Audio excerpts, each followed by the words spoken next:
go.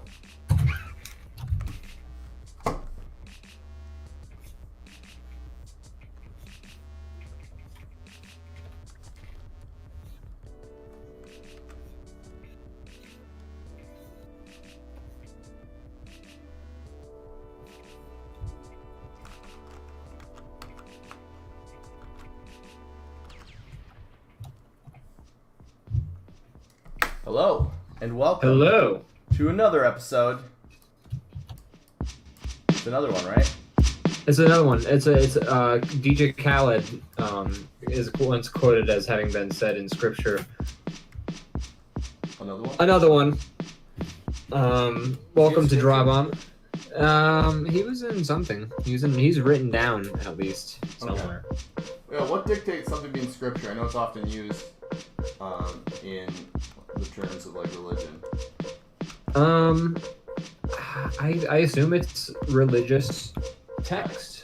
Okay. Is my assumption. Yeah, that's scripture right there. Sure. I mean, I'm not entirely sure. Like, if you put a gun to my head and like told me like answer definitively, I couldn't. If we were there in person, I might put a gun to your head just to get the. I feel like it's the You've only done way it. to get the truthful answer out of this guy.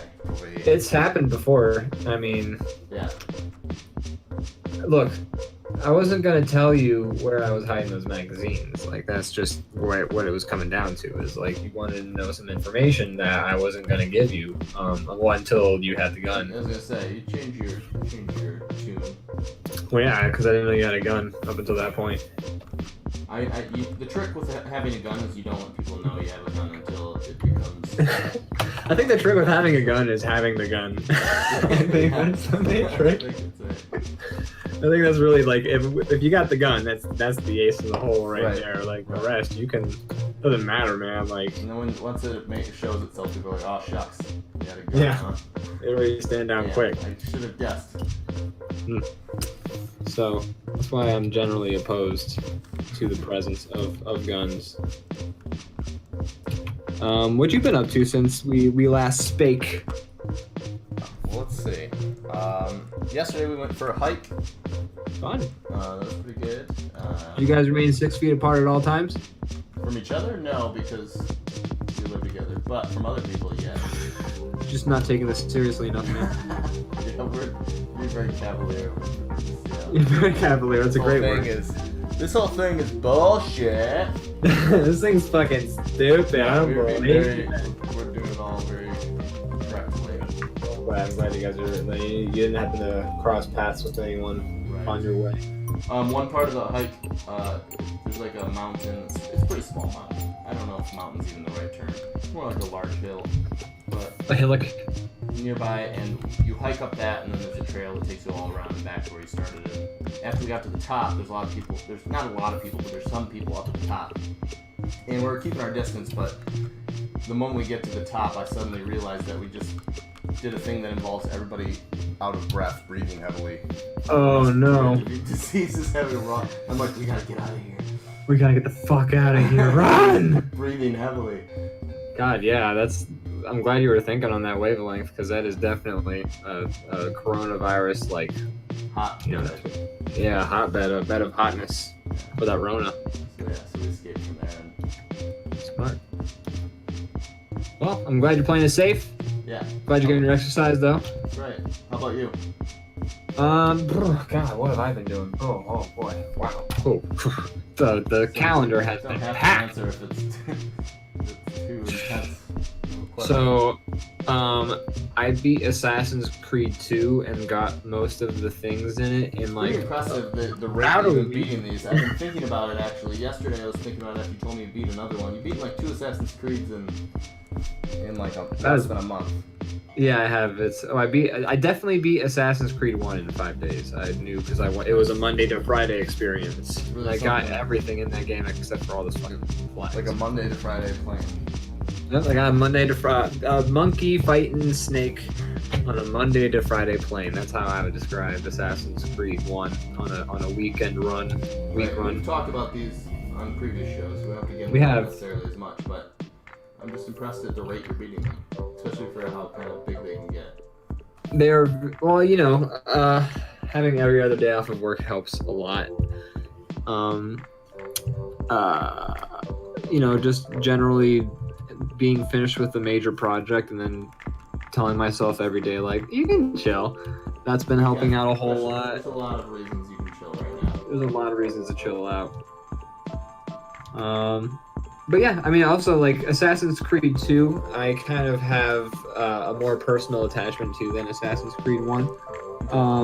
So I was kind of more interested in beating it, but also it's just a way better game than Assassin's Creed 1 is. It's actually quite amazing how big of an upgrade Assassin's Creed is to Assassin's Creed 2 is from Assassin's Creed 1. So, you know, it was a much easier game to kind of get its hook synced into me, even though it's got like triple of content. Yeah, it's fun. I'm enjoying it. It's good stuff. Captain Sheepy is in the chat. Hello, Captain Sheepy. Thanks for coming back. Captain Sheepy saying, I'm not entirely opposed to the idea of the presence of guns as long as they're mine. Everyone else would have to give up theirs, though, to me. And I'm assuming they would give their guns up, presumably under duress, maybe with you pointing your gun at them while they don't have the guns in their like immediate possession. Guns are kind of like it's like playing war with cards. Yeah. If you pull your gun out first, or your gun is much bigger, you get the other person's gun. Boom, bada bing, bada boom. There you go. That's how you do it. No, I agree. If I was the only one with guns, I would be cool with guns. Yeah, problem solved. I'm good. Yeah, I'm not shooting anybody. I'm not gonna do anything wrong. Gosh. I trust myself. I just don't trust all these other assholes. Yeah. Dude, I know I'm chill with the guns, and I'm definitely not gonna power trip being the only person with guns. Right. It's everyone else I can't trust so much. Captain Sheepy says they would assume so, which means they would definitely be giving up those guns under duress with Captain Sheepy pointing their gun at them. Well, you gotta do what you gotta do. You know? You gotta do what you gotta do in order to get those guns out of this. It's like you can just you would be like one of those witty villains or not villain. I mean, we're gonna assume you're also on team good guy, but you'd be like one of those people who's just like really got like pithy catchphrases, and you're just like, I guess this is a shotgun wedding, or welcome to the Captain Sheepy buyback program. He just has to rub it in that he's the only person in the world with guns. Well, if you were the only person in the world with guns, I'm pretty sure you'd be like a superhero. Like, I'm not saying you would necessarily be like fighting crime, but you would be looked at in the same way that one looks at Superman, because you have an ability that no one else has. They're like Iron Man, you know? Like, yeah. Iron Man's main draw is that they're Iron Man's just a dude with weapons. He's a walking tank. He's a flying tank. Yeah. Captain Cheeky, they'd be basically Iron Man. They'd actually be like more of a literal Iron Man, because Iron Man is established in the Marvel movies isn't actually made of iron. So it's guns are made of iron, I'm pretty sure, or maybe titanium or steel of some variety. What do you think Iron Man would have named himself if it weren't for? Actually, the comics might precede the song. I was gonna say the comics definitely precede the song. Yeah, okay. I was gonna say, what do you think he would call himself if it wasn't a song? But I guess I got it out of order. Well, I'm curious, because I feel like I saw a music video for the song one time where it was about like a caveman discovering like a sword in a cave. I don't think the song is about the Marvel comics. I wish it was, though, right? Yeah. Isn't that, I don't think it cool? is. I'm assuming, like in the Robert Downey universe, I have to imagine the song had some influence. Yes, like well, they use it in the credits of the first movie. The canon to when like he becomes Iron Man in the movies, which would have been like what, 2009 or something. It was 2007, I believe, song because would have Kung Fu some Panda. influence on him choosing that name. I do know that they used that song for the credits of the movie, right? So it was definitely in the front. Like they were like, well, we gotta. He gets up in front of the whole crowd at the end of the thing at the press meeting. Isn't that the first movie where he's just like, yep. I'm Iron Man. And then I am Iron Man. And that's when I was just like, I like this superhero right here. Yeah. And Iron Man's actually still pretty much been my favorite throughout the whole. Yeah, Iron Man is a very solid Marvel movie. The original, my favorite. especially. Well, I was gonna say he's my favorite Marvel character Oh, okay. of the movie of the cinematic universe. I think he's my. Well, I think it says. I think there's a big reason that. I think a big reason that the cinematic universe was so successful is because the first movie was like they hit it out of the park, starting right out the gate. If the first movie would have been like something people didn't get too hype about, it probably wouldn't have gone over as well over like in the grand scheme of things. Yeah. Austin says he did watch it recently, and he said it does not age quite as well. But I can imagine so. But I mean, because like it was basically its main premise was that it was the first superhero movie I think I'd ever seen, aside from. I don't think that's true. All the Spider-Man movies were already a thing by then. Well, no, but it was one that I think managed to be. I guess you're right. Spider-Man also. Well, that's why Spider-Man the series was also so successful, is for the same reasons, where it was kind of the main character was fun and sort of relatable, and it was like easy to get into. It wasn't like you had to sit there and like watch a bunch of people talk about power cores for like too long. There was like minimal power core talk in that first Iron Man movie, and I think that was the main like way people finally got into superheroes. Fair enough. Captain Cheeky says, oh, I'm sorry, you were going to say something first. No, I'm done. Oh, okay. Captain Cheeky says, have we ever played Blood, the 1997 classic? We talked about this with Captain Cheeky already. We did, actually. Well, we talked about it with my brother, who that's who it was? That's funny. Yeah, I mean, like, I think it was like 2 episodes ago. My brother very recently, was in the chat.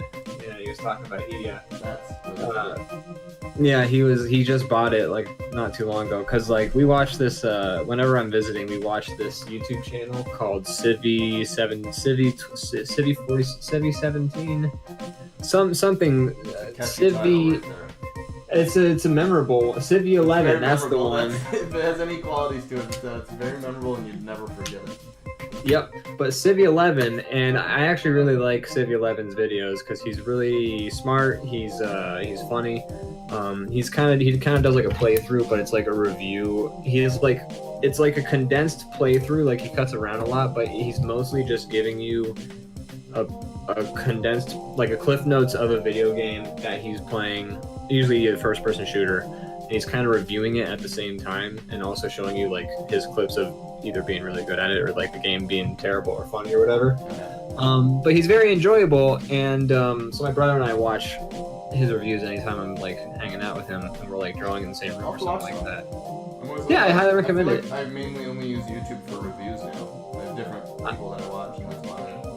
I do watch a lot of review YouTube and a lot of cooking YouTube are my main 2 YouTubes now. YouTube and then a little bit of comedy stuff, but not too much anymore. Yeah, it's hard to find a good comedy channel anymore that's not like under some umbrella. But yeah, Civi 11 I highly recommend. But yeah, Civi 11 did a review of Blood that Zach and I watched. Is that what inspired you, Captain Cheapy, or is it just random chance that both your brother and Captain Cheapy are talking about it? That is something I'm curious about. Did Civi 11 really influence your purchase in any way, shape, or form? Because I'm pretty sure that's what influenced my brother to get it. So it'd be kind of fun to see that. Old game, I'm curious to see. Yeah, I know it's been on Steam, and I've passed by it, and I've been like, oh, that's like a fun game. I've never heard of it or known about it besides your brother talking about it. Now Captain Cheapy. Yeah, so like it's made in the Build engine, which if you've played Duke Nukem 3D, that's the engine that they built. I've played a lot of Duke Nukem 3D myself, and they built that engine for Duke Nukem 3D, but it's a very versatile 2D first-person shooter, 3D 2D sort of combination first-person shooter engine from like long ago. So games are still being made now. Like I believe it's called Ion Maiden, but I think they had actually changed their name because they were being cease and desisted by Iron Maiden or something like that. So whatever the name of that game is now, I believe, they had some scandal happen with them for some stuff that they were doing. But they were, all that stuff aside, they were working on a game in the same engine, and that game was like being worked on like a year or 2 ago, or even still being worked on. So for an engine that's like, and like they managed to make it like the engine if it's still like not completely unusable like now. Yeah. Like for Ion Maiden, they actually like in Duke Nukem 3D, as you are probably more than likely aware, headshots don't actually do anything against enemies, but in Ion Maiden, using the same engine, they actually managed to make it where headshots do actually do like critical damage and etc. etc. Yeah. You couldn't aim in Duke Nukem, from what I recall. So you I couldn't. don't recall. It's been a long time. I played it a lot, but it's been a minute. So I have a hard time with this as well because I played it as a child, but I don't obviously my memory. I mean, I shouldn't have been first of all, but Yeah, second of all, But I did. yeah, we turned out fine. But my memory as a kid isn't so hot. But in the Duke Nukem I'm playing on Steam that I played lately, just to kind of like reminisce and be like, oh, what's it like? That one you can aim, and it didn't feel too different from playing. Like I remember as a kid playing Doom and definitely not being able to aim in Doom. But for Duke Nukem, it was kind of hazy. Like I wasn't sure, so I feel like maybe you could aim in Duke Nukem, and that was part of the reason why it was such a sort of I don't know, mind. Like I remember having my mind blown as a kid, like being like, wow, this game's crazy. Like you're in a building, like signs that you can, etc. Also, the comedy of it drew me to Yes. it. 'Cause I knew like Absolutely. I was like big into like Doom and other similar first person. Yeah. And yeah, so Duke Nukem was kind of more of the same stuff I was familiar with, but it was funny. Yeah. It was funny and the graphics were better. Captain Cheapy says, Blood they had wanted to play for years, but there wasn't really a way to play it on modern systems for like a long time until a few years ago. So they're glad that they finally got to, and it's honestly one of their favorite games now. Wow. Duke Nukem 3D had vertical mouse aiming, but the textures would warp when looking up and down, so modern source ports fixed that.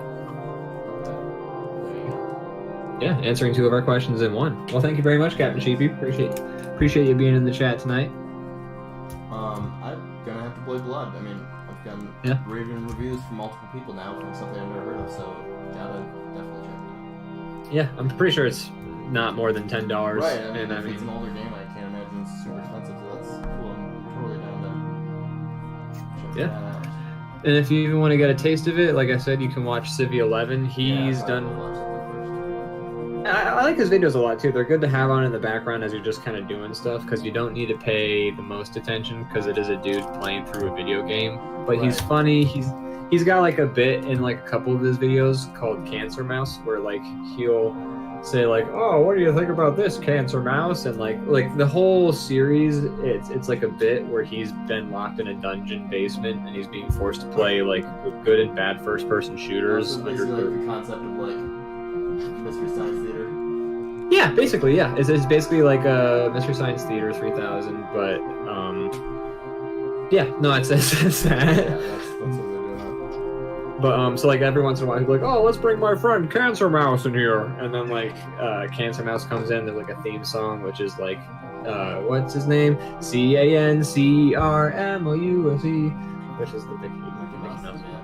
Yeah. So then like he'll come in and the Cancer Mouse will say just like a really toxic viewpoint or something like that, and then he'll be like, get the fuck out of here, Cancer Mouse, Jesus Christ. The voice of the guy. Yeah, his voice sounds like Yeah, I'll that. check it out. Yeah, he's got one on the From Dusk Till Dawn video game, which I really enjoyed. Yeah. It's a good start into the series. Okay. So sponsor us, Civi 11. I saw that you have 500,000 YouTube subscribers now. You you got the bread.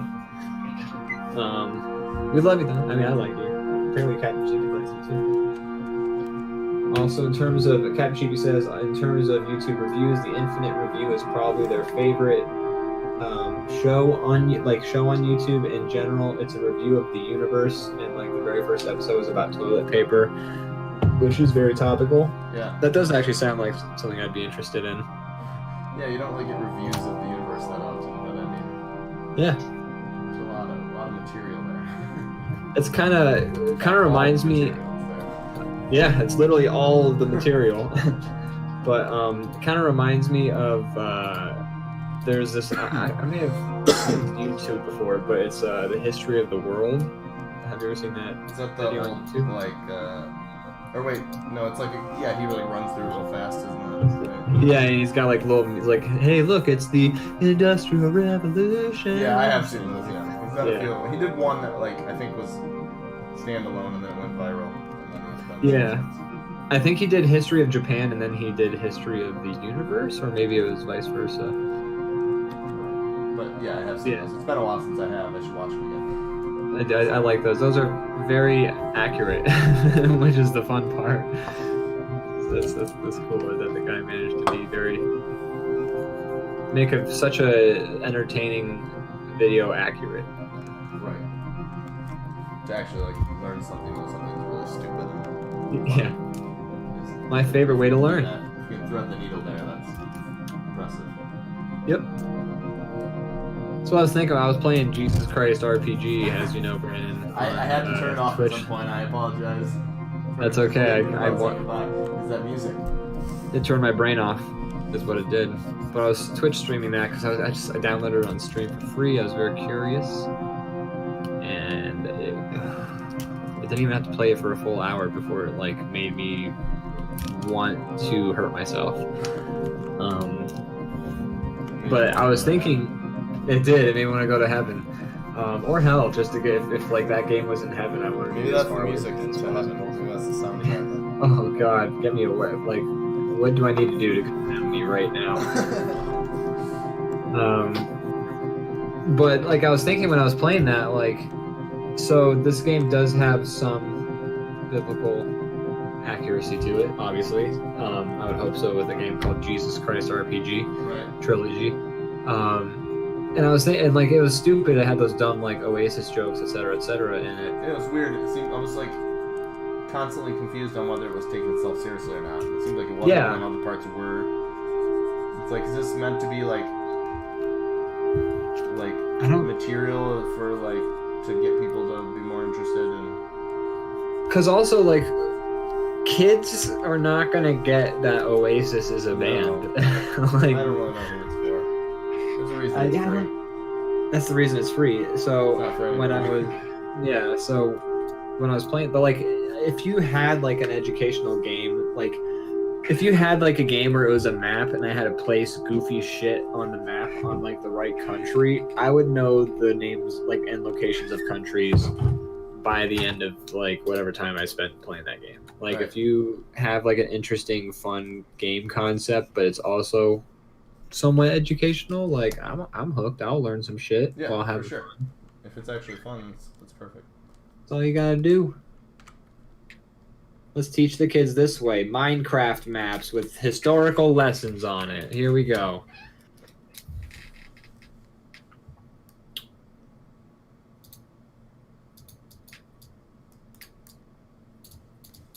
Captain Sheepy says they like the IKEA and Tarot episodes. The recent one on dinosaurs is good too. So this guy is just reviewing everything.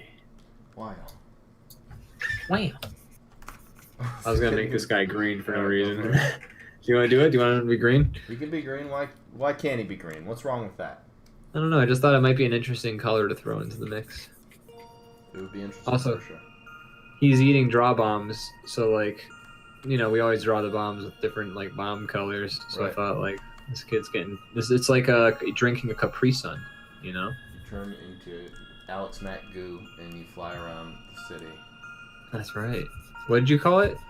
There was an old Nickelodeon show called Alex Mack. There's an actress who she hasn't really done anything in a while. She's been in a few things since she got older, but her superpower, she got like, I don't know, like toxic waste on her or something. She got powers. And think I she would, remember this solve show. crimes, but she would turn into a pilot. One of her powers. She might have had more powers that I don't recall. One of her main powers that she could turn into Goo. like goo and travel through like cracks. And she'd like go through sewer grates and shit like that, but right? The goo was that same effect from the Capri Sun. It was like silver, like reflected, like mirror looking. Interesting. Silver Surfers type shit. Yeah, it was, I don't know. Somebody learned how to do that on their computer and they made an I entire think show so. around it. And then they built a whole VFX company around that. Basically. Maybe they were involved in the Capri Sun commercials. I don't know. Austin, that's what you gotta do. But that's all I can think about when I see Capri Sun is the Alex Mack show. That's funny. That's Now I well, need to know. look it up and see like, if it had a. I'm sure, being it was the '90s, it has a very interesting theme that I don't remember at all.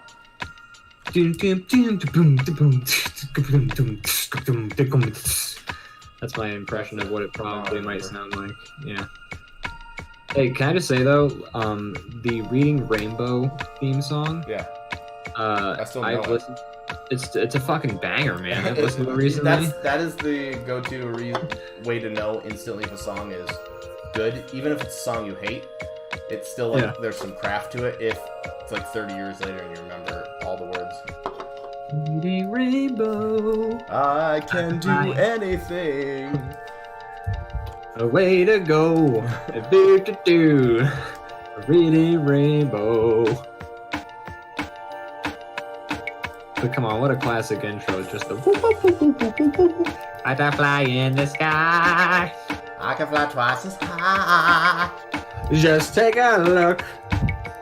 It's in a book. Oh, yeah, I thought we were doing a moment there. I Never didn't mind. realize, but I tried to catch up. That's okay. I Reading appreciate Rainbow. it. Reading Rainbow. Rainbow!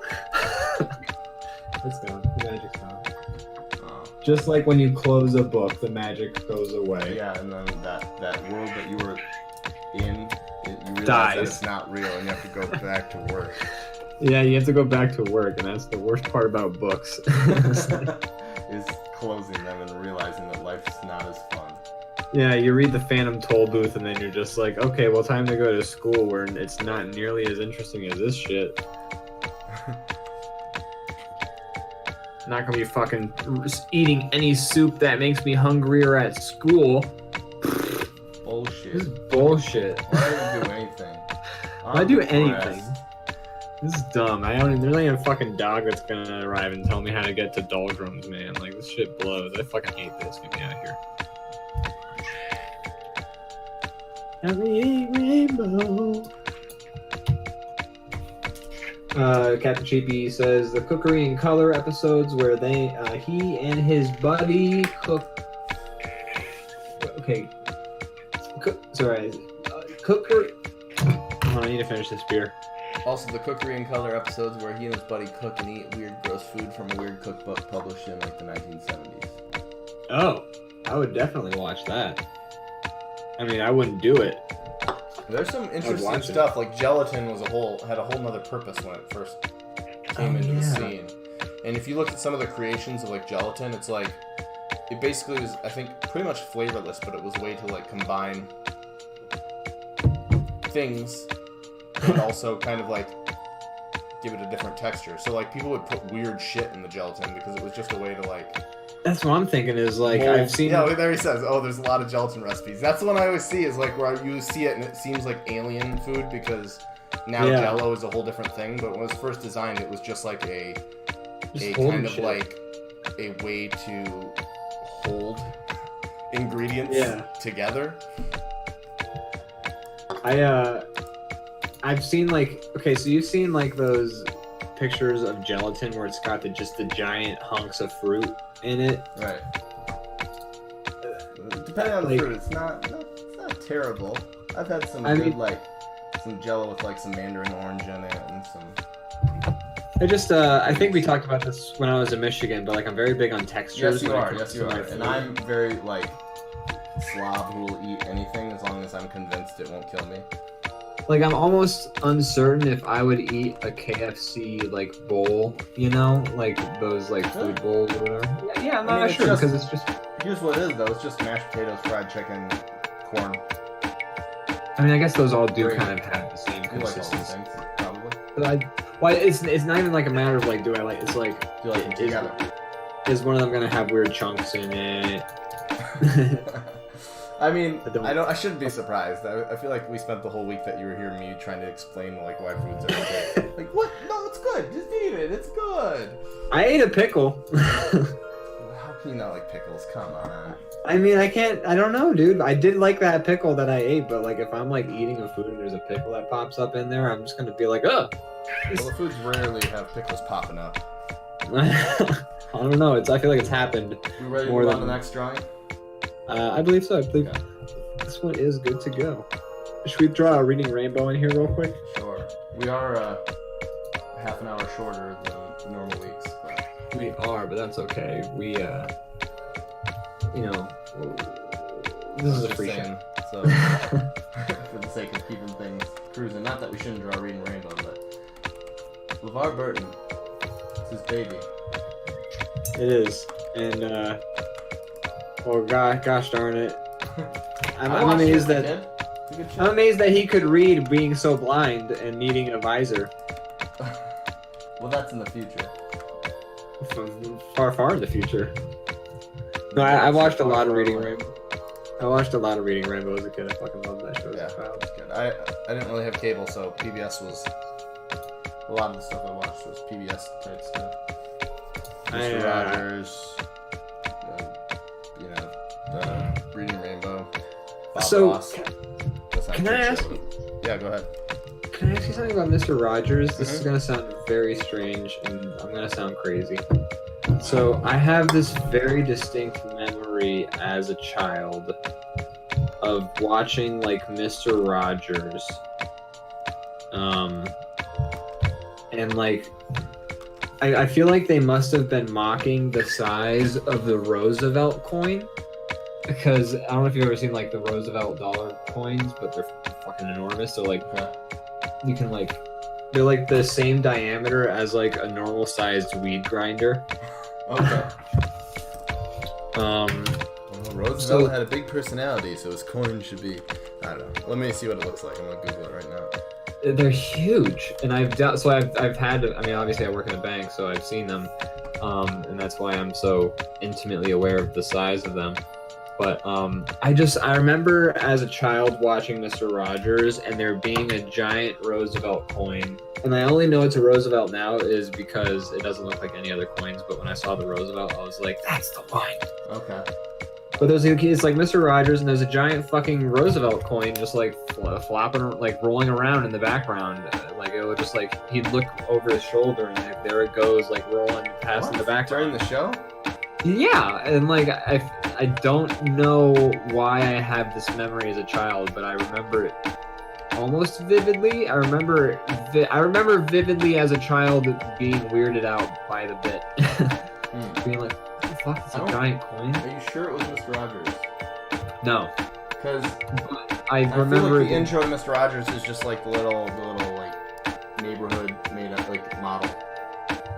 And it like zooms in. There's like a trolley driving around. It zooms in on a house, and then he walks in. He's like, "It's a beautiful day for a beauty." Like it wasn't like song. It wasn't in the intro or anything like that. It was just like over the general course of like an episode of the show. And I feel like I know it's Mr. Rogers because like I feel like that was the set the coin was rolling around. Okay. I feel like his show is very grounded in reality. Wait. There's puppets. Yes, there's puppets, but he would go to the land of make-believe or whatever it was called. Yeah. That's grounded in reality? Past the Puppet Island, Comic Sans says. So maybe I'm... Oh my god, is that confirmation on something that I've been questioning about myself for years? Is it in the theme? Should we just like look that up and squash this real quick? Is it in the theme? If it's in the theme, that's gonna be weird. I feel like... Look, please, I'm gonna work on this. Are you working on... Is this an alligator book? I don't know what it is. I was gonna make it like the Thing monster. Guess what? It is now. Part of book. It's an alligator book now. It's a leather-bound book.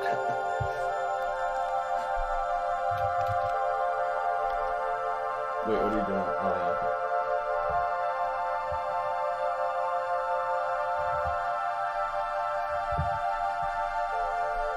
So wait, are you looking up Mr. Rogers? Should I look up the Mr. Rogers? I'm curious. I don't know how to search that. I don't know. And also, Comic Zan says yes, it was definitely a thing. Thank you so much, Comic Zan. Right. This is something I've talked to people. I would have like sat there and been like, "Nah, you're crazy," and that would have. That's happened. That would have been the whole conversation. I've been like, "Hey, dude, do you remember there being like a big giant coin rolling around in Mr. Rogers?" And you'd be like, "You're like, no, nah, dude, man, it's just an old guy, his mailman, and puppets. That's all that. Yeah. There's nothing else." And I'd be like, "Okay, I am like," and I'd be freaking out because I'd be like, "Okay, well, I remember that like the emotion of as a child being very perturbed by seeing a giant. I like coin that. going It's like past trying to Mr. teach you Rogers. stuff, and you're like focused on this weird coin. You're like, this really Yeah. breaks my whole. I can only extend my disbelief so far. I didn't learn a damn thing from Mr. Rogers. All I ever got was freaked out about a giant He has a Eisenhower. stoplight in his house. He's a stoplight? Oh, that's right. Well, he's got a whole train in his house that leads. It's like a portal. Well, a lot of grown men who live alone own trains. This is true. I actually do know a guy who. Yeah, I do too. You a know, giant train set. this train set's actually pretty cool, but Yeah, it's an impressive train set. I mean, the guy's a douchebag, but like Wow. the train set's cool. what's that going for? I don't know. I don't know where the coin is. I haven't been able to find anything. Well, you know what? I honestly don't. I'm gonna take Comic Man's word for it because that's vindication. I believe it too. I was just trying to find it. I don't need your phony baloney, Brandon. I'm good. I'm not Man. denying it. I 100% believe that. I just want to see it. This is my Harrison Ford at the end of The Fugitive moment, where I've just proven about the thing. Roosevelt coin is the one-armed man. Yes. And you're like, the coin exists, and I'm like, I don't care. And then you jump off the cliff into the dam. Yes. Gosh, this coin was my one-armed man. Stop! The coin exists. I don't care. That is a movie I have not seen in a What? very long Oh, I time. thought you were about to say it ever. I was gonna fight I just got a text from my friend Kylie, who I used to work with her at the bank at the credit union, and she's I guess watching the show. She's Oh. not in the chat. She texted me. She says, "So it's really blurry, but here's a picture of the coin." Oh my god, it's all coming together. I need to see I'm good. I need to see this. Oh my god, that's totally Wow. it. I didn't know we had all detectives watching the show. That's amazing. Oh my god. Okay, I'm gonna post this in the Discord, and then I'm gonna post it from the Discord, and well, I'm gonna post it into the Discord for sure. you. I like that Make she sure had it it's- on retainer, like ready to go. She's like, I know one of these days this is gonna come up. I knew I had this picture for a reason.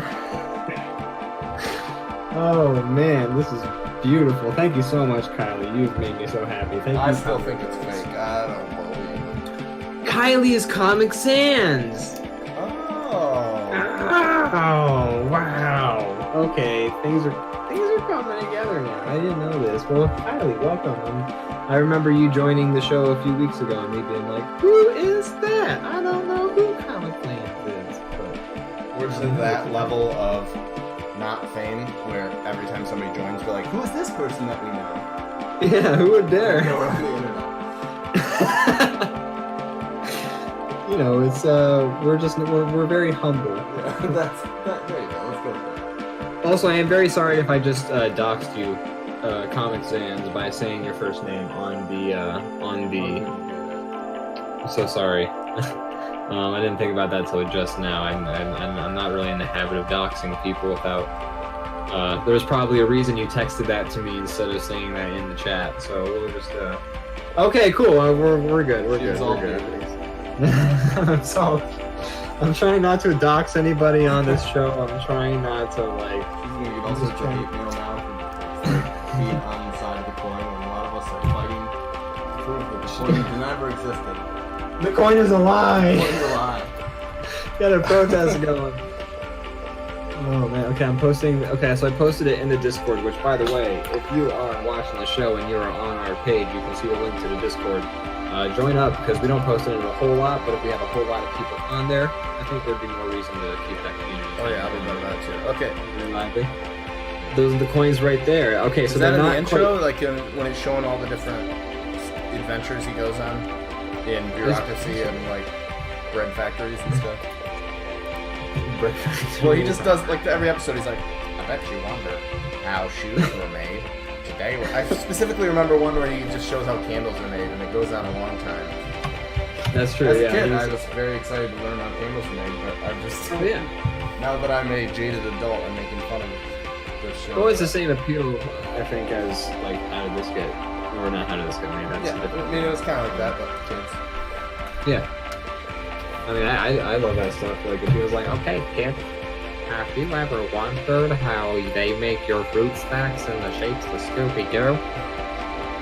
Stuff like that. I've probably seen about Well, I can't say every episode because that show's been going for like a very long time. Or it was.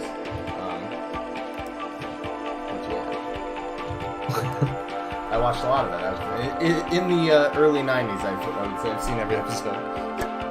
I've seen a lot. I feel like I remember reading Rambo a lot more vividly than I remember Mr. Rogers. I feel like I can't really classify myself as a Mr. Rogers kid. I'd say I was more of a Dexter's Laboratory kid. There was a more bizarre version of Mr. Rogers. It's not even. It's almost an insult to Mr. Rogers. Lamb chop? Yeah.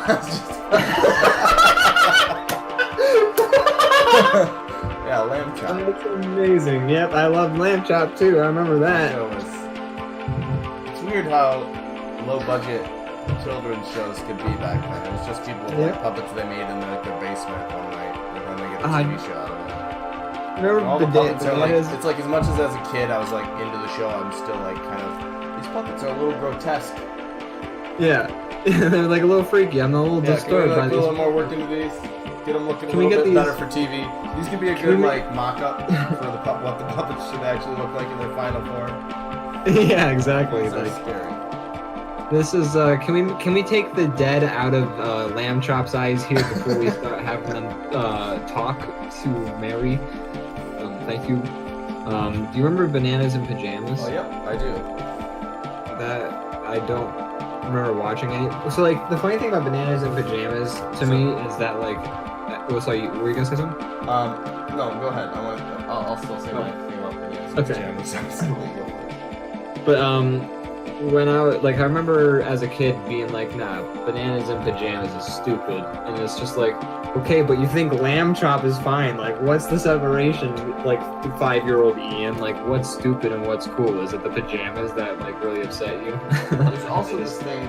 This is not what I was about to say, but what you just said reminds me of it. There's also this thing that happened a lot with me as a kid, where a show would come on, and I would be like, "This is dumb," but then I would just like, my brain would shut off, and I would watch like 30 hours of it.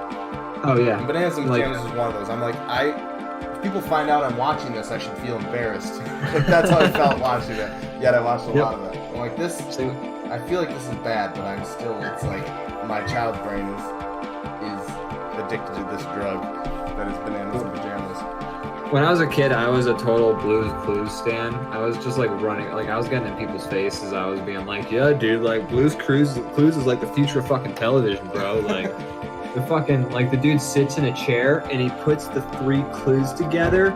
It's a thinker, man. Like it's you can't like come into it. Like you gotta be pretty cerebral about it, man. Like Blue's Clues it's thoughtful television at its finest. The guy does a backflip into a pane.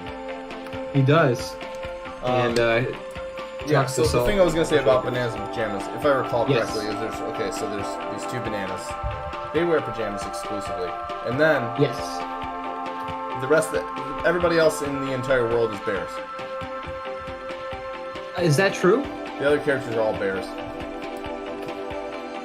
I don't remember. I mean, I don't remember any of that show, to be honest. Just the fact that it existed and that bananas are in pajamas. Yeah. But this is. So I in don't this remember world, that. in this world, only 2 races exist: bananas and bears. Are they races or are they more species? I feel like Species, bananas I and suppose. bears. I would imagine when it comes to races, there's like, there's what are the Humanoid? small bananas? Chiquita bananas, I don't know. plantains. Where are Plantains is plantains? the joke I was gonna go for. There's plantains. There's the ones that God designed because they have a handle and they peel open. There's the ones that don't exist anymore because of a giant fungal outbreak, but it's what all of our candy is modeled the flavor after. Really? Yep, that's the thing. That's amazing. There is like their bananas do not taste the way they used to, if I remember correctly. I just assumed that was the case of all the other candies that don't taste like the fruit. Like It's kind of like cherry in candy is like some weird medicine flavor that's not actually cherries at all, and they make shape of fruit. yeah, they don't taste like cherries one bit. So I just assumed banana was another like, this is what, it's like somebody in a lab trying to come up with banana, and they're like, this is what we got, and then the guy tastes it and he's like, That's good. It makes me think about bananas, but it's not a banana. This is That's all. Like majority of fruit candy flavors are like. This tastes like yellow. Inspired by fruit. This tastes like yellow, but it doesn't taste like bananas. Well, we'll go with it. My 3 favorite flavors: cherry, raspberry, and green. Now in all 5 food groups. Alright, let's name this one. Alright, cool. But yeah, so if I remember the fact correctly, bananas used to taste one way, and then like in the 1950s or something like that, Oh, really? there was a giant fungus that like just destroyed the entire crop or whatever. That's so they had to like That's true. I had do to- know that like bananas, as we know them, and as well as a lot of other crops, are like highly domesticated and would never be found that way in the wild. It's like thousands of years of. yeah, like Which a is kind dog. of awesome. It's really cool that we can do something like that. Yeah. So like they used like these bananas. They like genetically spliced these bananas that are resistant to the fungus, and that's the ones that we have. But they taste vastly different. And in my opinion, not as fun as the candies. Am I right, everybody? Maybe not as fun, but if those candies is what bananas used to taste like, then I think what we have now is an improvement. I think I'm gonna go out on the streets and protest I this. don't need my banana to be like weird, sugary, like Laffy Taffy flavor. Like Let me eat some fungus bananas, everybody. I'm gonna get out on the streets with a sign about this. Getting topical about bananas. Yeah. If we want to eat fungus bananas, we should be allowed to eat them. We should, yeah, if I want to die from dumb mold if I want to die from being a fucking idiot, like, god Exactly. damn it, We let should be me. given that right. Yeah, Jesus. That's all I They're ask. trying to keep me alive. You never even know me. Am I worth keeping Yeah. alive? You don't know. I mean, if you're out protesting right now, maybe not, but let's get away from politics. Let's talk for a different time. Let's try it. This is not that kind of show. It's not that kind of show yet. You know, maybe in the apocalypse we'll get a little more but if- topical. But if you are out there protesting, like, seriously, fuck you, and I hope I don't care what happens to you. You should be inside right now, and you're getting a lot of people saying, anyways, let's get away from the politics. Let's get away from the politics. Let's do that.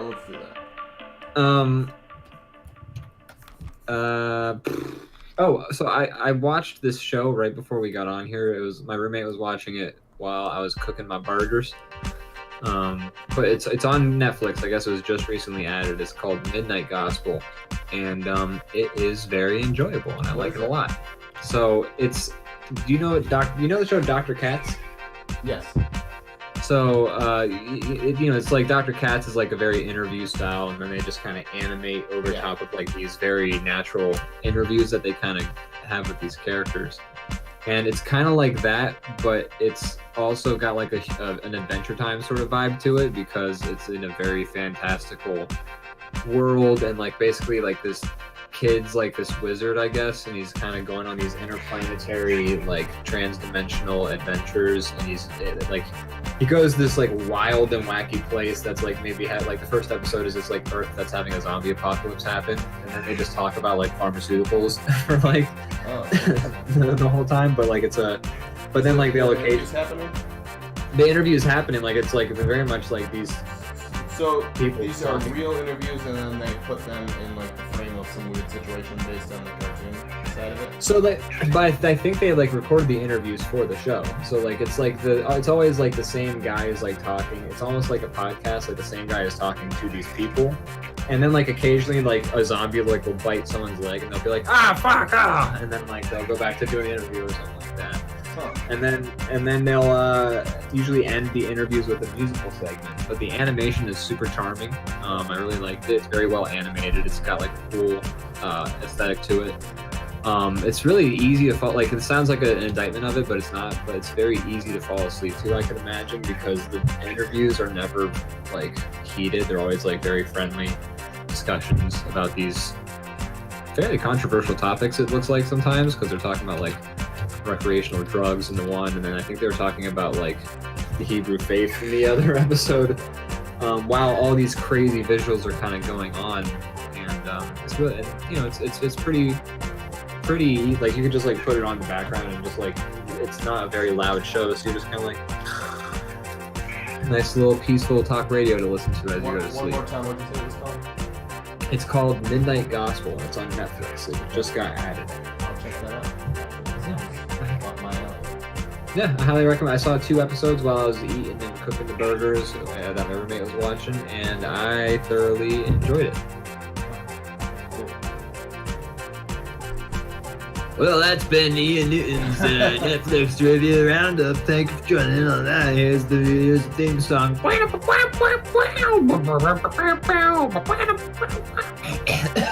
theme song. It's really good. Yeah, it's good shit. Gotta love those musical stings that we have for each of our bits. Yeah, I think it's one of the strongest parts of the show that we have. Isn't there another word for it than like stinger? Like stinger is, I guess, a word for, or musical sting. I guess that's the name for it, right? Music guy, you should know. I don't know all the terms. I mean, I just feel like you're not a music guy. You don't know all the I just hit buttons on a computer, man. I like it. I don't know. By the way, we gotta get the updated version of track 5. Yes, on I don't the, have any. I haven't updated the version in a while, so I haven't either, other than track 5. Yeah, no, I took a break for a little bit. But track 5 I did finish, and it's,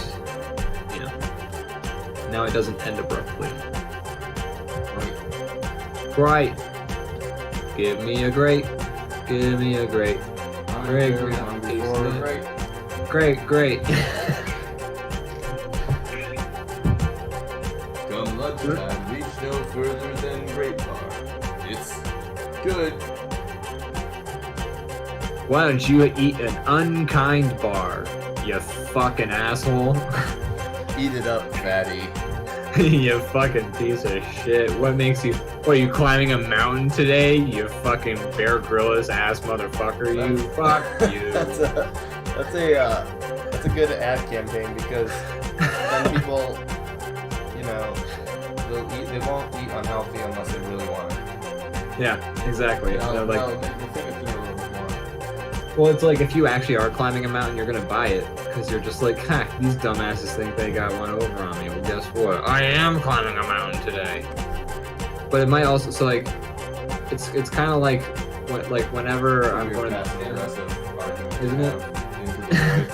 With the company that's making money off of you either way. Yeah, exactly. Just like to nobody but yourself. It's just an internal I'll show struggle. them by buying their product, which is exactly what they want me to do. The internal struggles of a capitalist mind. But I'm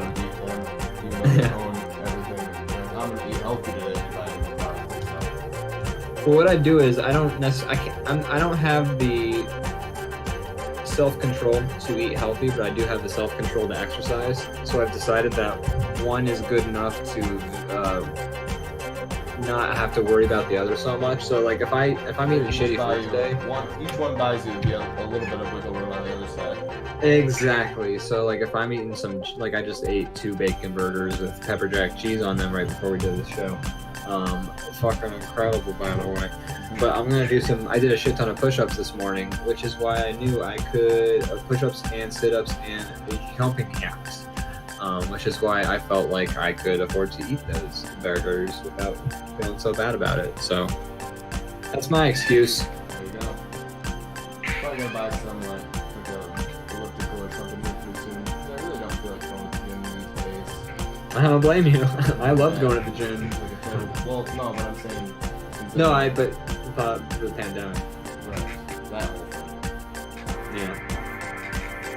I love going to the Bad place gym. to be right now. Yeah, like the gym was the first place. So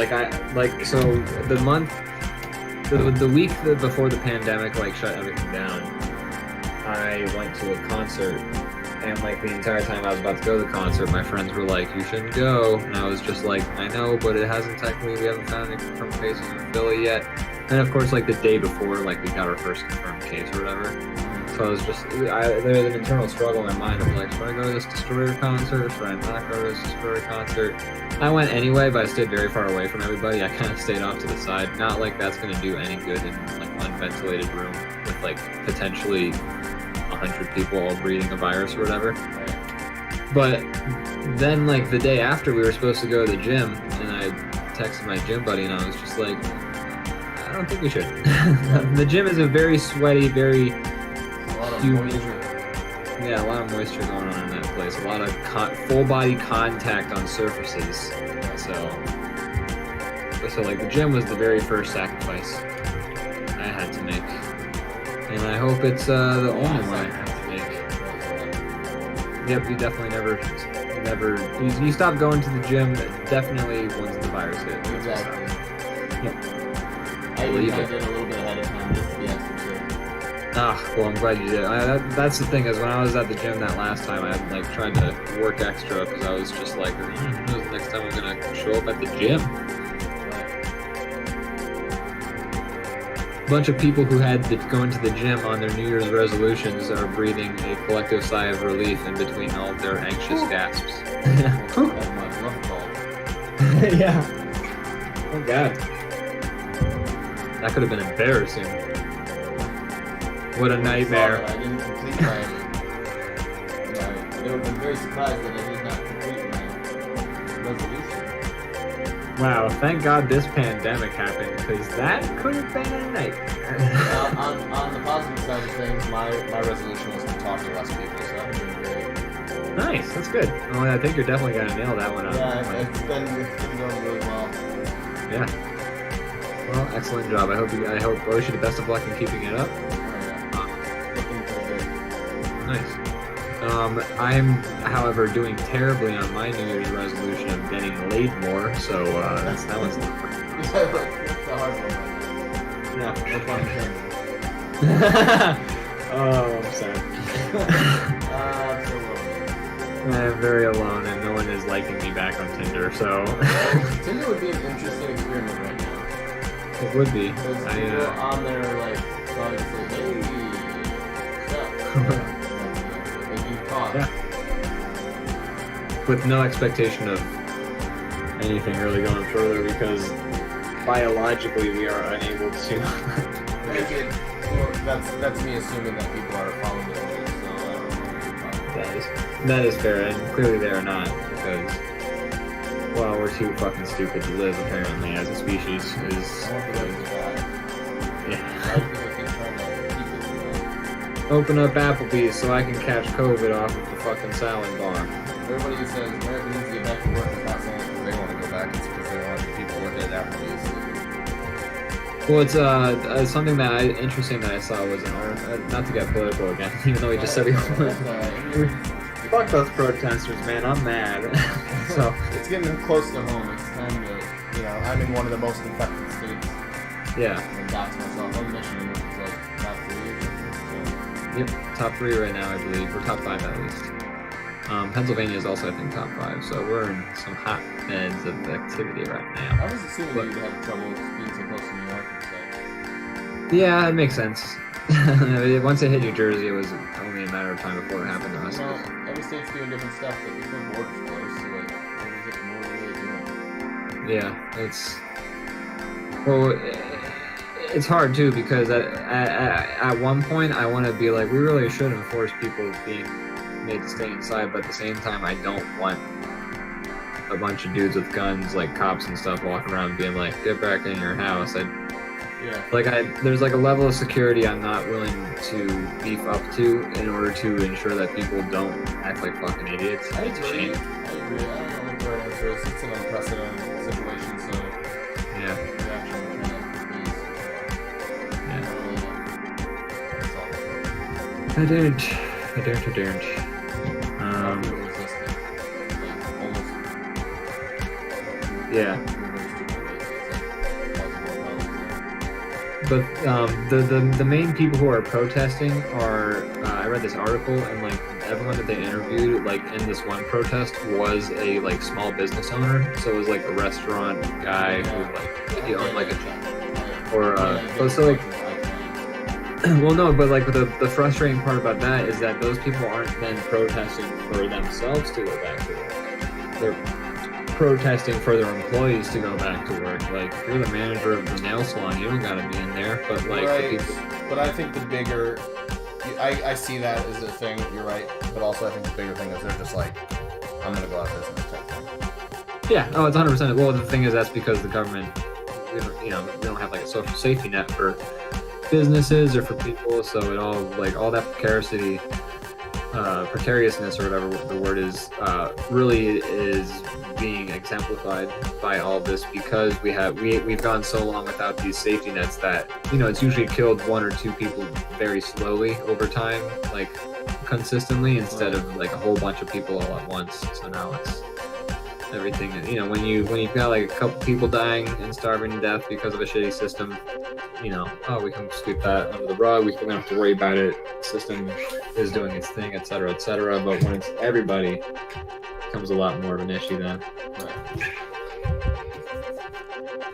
But mostly, I'm just mad at like specifically the small business owners in that interview, where they're just like, I want to open my store back up, and it's just like you're not the one. I mean, you're obviously putting yourself on the front line by showing up to this protest like a fucking idiot, but like you're not the one who's expected to show up and clock in and be customer facing all the time. Like that's the I've seen that argument a lot on social media from the other side of people that are like, like I want these sections of the store open because a lot of people, for their own self-care, and people with mental illness and people who just like have issues, they need to be able to do crafts and gardening and blah blah blah and stuff like that. I'm like, I see all that, but also you understand that order. Well, I guess Michigan's different than a lot of places. Right now, we have been not allowed to, and it's not completely. You can do it at like small shops and stuff, but at big mega stores and like Walmart and things, you're not allowed to get like craft supplies, like home improvement supplies, like that kind of stuff. And people are all mad. And the argument that I've made is like, it's not because they don't want you to have that stuff or to be doing that stuff. It's because the people working at the store. Mm-hmm. And that's the thing that people keep seeing with them, is that they keep thinking about themselves. Like, I don't see how this is protecting me. It's like, well, it's not. That's not what it's for. It's protecting people that are stuck in the store shop working. Yeah. It brings less people in if you're not allowed to buy as much. Yeah. And like in general, people just need to be around each other less, because who knows who has it and who knows who's spreading it. It's not hard math. Like, I just don't understand how people are just like, what the fuck's the deal? Like, being told no. Guess not. I hate to quote Louis C.K. because he's had a lot of great stand-up bits, and he's got that one where it's like people in traffic and they're just like, it's not my favorite thing. That's really sentiment. People feel like offended for being inconvenienced in any degree. They're like, it's partially our culture's fault. I mean, it's very much our culture's fault that from the very young age we're all told that we're Americans and that means we can do anything. You're only held back by your imagination. You can do. You want to go to the moon? You can go to the moon. You'll get there. You can do anything. And then like they're like, oh, by the way, for a month you can't buy seeds, and people are like, what the fuck? Yeah. I think it's kind of like, so like I remember way back when Papa Tasty Boy, when he was doing Let Me Tell You, the podcast, he was talking about the phrase, the customer is always right. Yeah. And how that phrase originated as, it meant if the customer says they want shoes, don't try and sell them a tie. Like, the customer knows they're here for shoes, but like that phrase has been perverted to mean like, oh, hey, I'm a customer. I want to get your hot dog. In order to buy this hot dog, can I see you put the hot dog in an embarrassing place on your body and upload it to Facebook and Instagram, and then I will purchase the hot dog? I am right. I am the customer. I do as I say. As soon as I walked in, this became my kingdom. You're allowed to break the rules and like change the way the interaction and how it's supposed to go. Yeah, now let me order off the secret menu. I think that mindset has just, like, because everything is a business now, like, corporations are people are fucking brands, brands are identities are nothing. And so I think the customer's always right has become a thing. Like, if I'm at a bank and someone is trying to, like, like if I'm like working at the credit union and someone's trying to do some like fucked up shit, like I have to be like nice and Right. like You can't be like, get the hell out of here. yeah, I can't tell them like fuck off. Like I've had so many people just like be rude as shit to me, and I'm expected to like, you know, kill them with kindness, and it's just like I don't want to fucking kill them with kindness. I want to tell them to fuck off because they're an asshole and they shouldn't be treating me like this. And exactly, if people are that way, you don't want them to be your customer. Yeah, and so I think the fact that as you know, if on a daily basis your job is you're a consumer. And I think if you're consuming and you're going to these places and then you're also treating these people maybe like dirt and you're used to that, then those people become nothing to you. And then when a bunch of government people are saying like, you can't go to these places, you can't treat these people like dirt anymore, they don't want you to kill them. You know, a bunch of people are just kind of like, what the hell? I should be able to kill them. I'm always right. Right, exactly. Like, they should It's risk just- their lives so that I can buy stupid shit. I mean, Yeah. I have family members who work at a grocery store, and it's. I mean, you've seen this all over the social media and stuff, but people complain about this who work at grocery stores. But a lot of people come in there because they're like have no hobbies and they're bored. And that's now their like Yeah. social hour, Exactly. and it's busier than ever, and it shouldn't be. And it's like, why is everybody so actively trying to kill themselves to prove a point? That makes no sense to me. Makes absolutely no sense. It's just mind numbing. Yeah, you wouldn't It's really expect what it priority to be so much of a priority to be stupidity, and then like a lot of them will argue that it's about the principle, but it's like, Yeah. okay, argue this point later on. Yeah. And also like especially the Hobby Lobby thing, like I'm never gonna take the Hobby Lobby's word for anything. I didn't know what Because happened with them. oh well you know you were just talking about how the Hobby Lobby would like got themselves granted as essential business because I they didn't say need that. to. Oh, didn't you? I thought you mentioned. Could have swore you said Hobby Lobby, but maybe I'm just putting words in your mouth so I can make points later on. But I hope not, because that would mean I wouldn't be listening. Is my brain doing that? I didn't even know that information. Is the Hobby Lobby the Eisenhower coin? It might be. Someone fuck. in the viewers needs to point out that I didn't say this. Kylie. Maybe I So, mentioned different business. I don't know. Yeah, I felt like you mentioned how Hobby Lobby was an essential business. So Hobby Lobby has been considered an essential business. So they've actually stayed open and forced their employees to be working regular hours. And like they've been arguing that like, oh, we should be an essential business because, and I think this is the point that you said that they were making, and they're saying like people are going crazy just being inside. No, and, I like, didn't mention Hobby Lobby, but that's the argument I've heard from a lot of people that are like, Gotcha. they're trying to get us not to buy this stuff to, to keep us home, but we need this stuff. And it's like, no, they don't. They're not doing that to keep you home. They're doing it to protect the people at the store. Right. So Hobby Lobby is one of those places that is saying like, well, we need to be staying open because et cetera, et cetera. And I'll never listen to anything that Hobby Lobby ever says. They've had their share of controversies. Yeah, they laundered money to terrorists, to ISIS. God, I never knew that. Yeah, they straight up like ISIS would like ransack places that they were like invading or whatever and steal like historical, cultural like artifacts, like tablets related to like the Bible and shit like that. And if you remember, Hobby Lobby versus so and so is a huge decision because they're the ones who said like, hey, we can fire people because we're a religious corporation. So Hobby Lobby, so basically what happened is, and this happened like back in 2014 or something like that, very recently. Hobby Lobby was basically paying money to organizations that would then pay money to ISIS, so that ISIS would then sell these religious artifacts back to them. And then the owners of Hobby Lobby were essentially paying ISIS to like steal cultural artifacts like they were ransacking from like places in the Middle East and shit like that. Like that's something the Hobby Lobby did this decade, and people are like,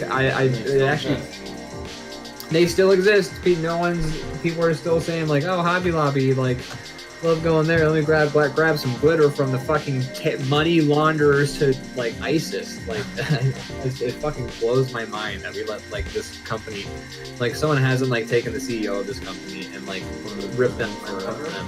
Yeah, no, much worse in my opinion. the fact that you're laundering money to ISIS is one thing. Like, that's obviously terrible. ISIS is awful. Let me spill my beer on myself. But the other thing that makes me even more mad is, like, these are religious artifacts that were, like, stolen. Like, people died and then ISIS, like, stole, like, and burnt the house down that, like, they stole these artifacts from. And Hobby Lobby is just like, oh, let's give them money. Let me put this in my fucking. I don't know where they kept these artifacts. I knew like some of the lower level controversies, but I didn't know like that kind of shit. That's like. Yeah. I need to. War criminal level stuff. Yep, they are war criminals. I mean, I need to look into it again because I mean, I'm 90% certain that I'm stating the facts with mostly accuracy. But I should look into it again just to verify. Everybody who is watching, always verify everything you hear. Yeah. Always do Google search. So don't take my word for it. Take your own word for it, verify. But I'm pretty sure if you Google Hobby Lobby laundered money to ISIS for religious artifacts, you will find articles about. Just look it up. Fuck it. Like, over the course of this episode, it's really becoming that type of show. It really has. We've done 100% political. We're digging up receipts. It's a certain time. So we're doing rock paper pencil now. That's what we're doing. I'm sorry, everybody. No, it's cool. I'm There we go. I found it. Okay, maybe it wasn't ISIS. No, it was. Yeah, no, I'm right. Get into that more soon. But now I'm just gonna post a link in the drop. But there you go. Sorry, I'm just so mad at no. Like, I'm interested in, ultimately this show is me and you discussing things we're interested in. There doesn't have to be any rules. Yeah. So I'm cool with that.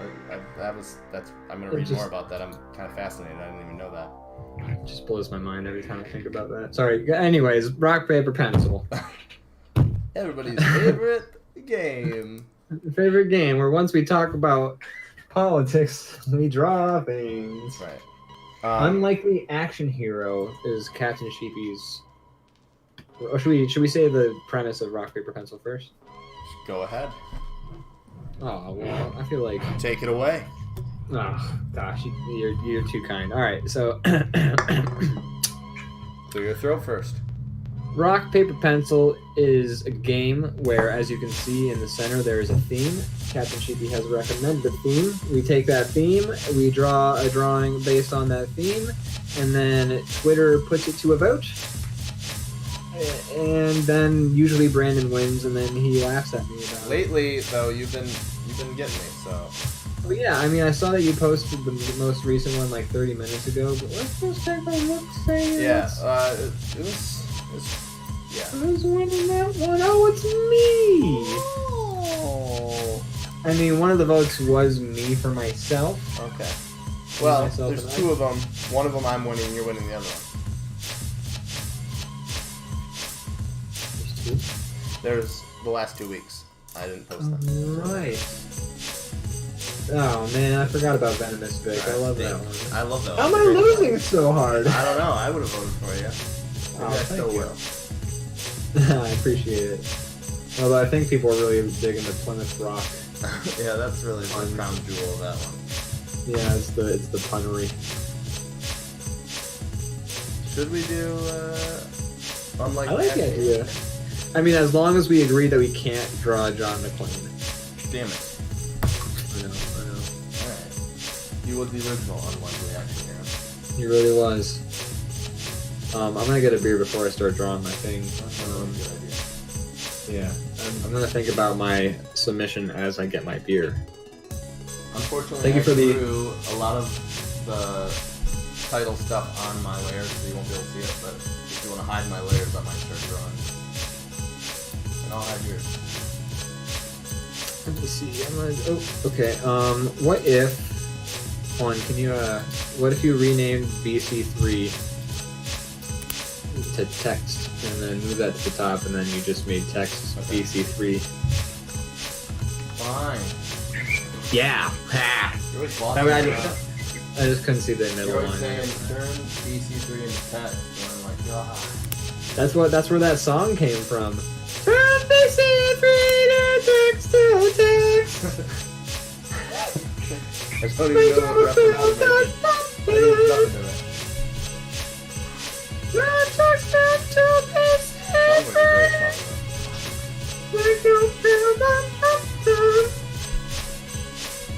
For the listeners, that was Turn the Beat Around by... Oh, okay. Yeah, no, it Also sounded for so Brandon, much who's like part of the show, that was Turn the Beat Around. Well, it was Turn the Beat Around In case you had no idea what that was. which no one did because it sounded so much like it. By Gloria Estefan. Oh no, Vicky Sue Robinson? Wait, no, this is a remix of Gloria Estefan. Daryl Jackson and Peter Jackson and performed by Vicky Sue Robinson. Okay, this is too late. Alright, I'm getting that beer. I'll be right back.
I have returned. Welcome back. Welcome back to the show. Good to be back. I'm drinking a Blue Moon again. My beer of choice. Let's see. Unlikely action hero.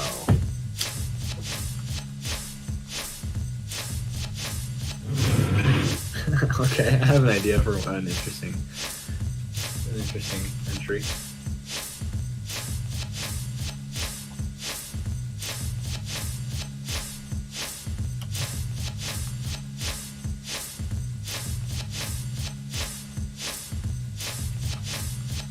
So, have you played any interesting games recently? I've been playing a lot of Doom, a lot of Animal Crossing. That's right. And we talked about Doom, but do you have anything you want to talk to the viewers about in regards to Doom Eternal? So we discussed it a lot, and if you're somebody who's here every week, you know, we were discussing that we very much like the new one, but we just kind of thought Doom 2016 is a little bit better.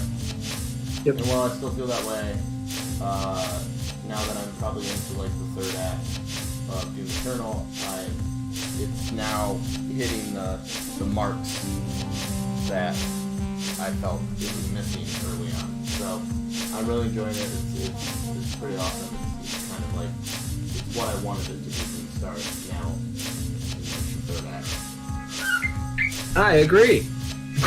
I know. That's it. That's all I can say about that. We talked about it. If Pretty much. anybody in the chat played it, talk to us about it. Yeah.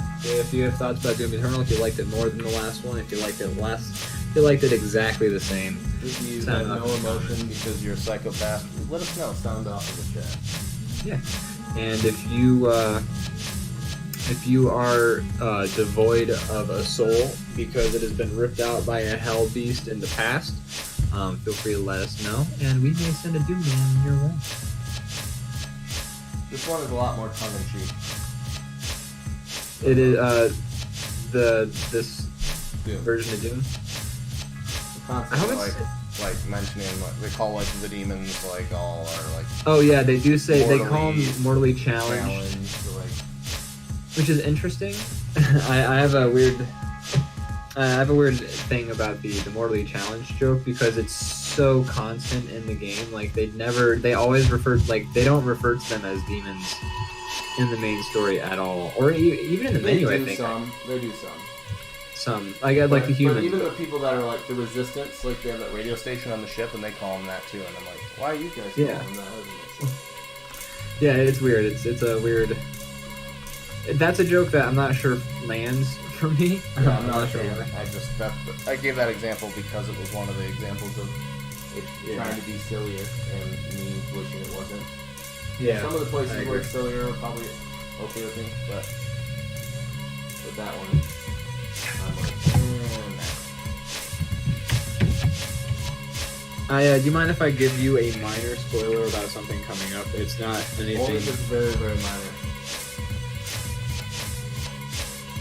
I mean, it's not like you're gonna learn anything new about the story, I guess, but Use your own judgment if you think I'd be mad about finding this out or not. I mean, okay. So I'm just gonna. You hear your character talk. Okay, yes, I've had that happen just now. That's like right where I'm at. Okay. Now, would you have been mad if I had spoiled that for you? Oh, think so. No. Okay, cool. So my judgment was sound. Okay, I just wanted to know that. But anyways, what did you think about hearing your character talk?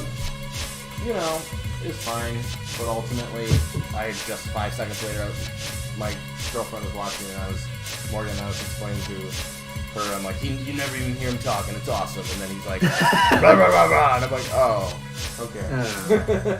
Never mind, I kind of- you do hear him talk. I kind of like not hearing him Yeah, talk. it's just part of his character that he's just like this. Everybody's trying to like reason with him, and he's just like punching holes through walls and shit. I want to say that one aspect I really liked about the original, about Doom 2016, that I don't like what they've done with it in Doom Eternal, is that in Doom 2016, the vibe I got was that Doom guy was a god, and that In Doom. Which one? in Doom 2016, Oh, okay. like you were a god, and that's Yeah. why like you were so good at killing demons, and that's why you were encased in a giant like sarcophagus, etc., etc. Right. And in this one, they kind of throw that out the window. Like you're I definitely haven't not a quite god. They're just trying to dish out the backstory. With Yeah, the you part get a we're at. little bit- So I don't really know where it's going, and I have some suspicions, but I did like the whole, not to spoil anything, anybody watching, very slight spoilers, not really spoiler alert, but this is something that happens in the game. There is a lady that you're as you're traveling through this one level in a lab, you're listening to her like. She's like lab report 304, and she's like reporting like her study, and And she her starts voice off is, like- very clinical. She's like, She everybody voices, thinks like, he's a starting off god. very- I don't feel that, we've tested his blood that we found, and it's human. Blah, blah, blah. I think everybody's blown it out of proportion. By the end, she's like a crazy like fanatic. Yeah. And I liked that. I thought that was fun. I thought that was an interesting to hear her degradation over time. There's also in that level there's a hidden sprite from the original Doom. Oh, really? If you look in one of the conference rooms, so like in Doom, Ultimate Doom, like there was like a sprite of a zombie like impaled through the chest on like a pike or something like that, and you can see that sprite as like a desk piece in somebody's office conference room in that level. That's fun. Yeah, I found that and I was just like, oh hey, I recognize that sprite. That traumatized me as a child. I was really freaked out by the sight of people being impaled through the chest. Funny enough.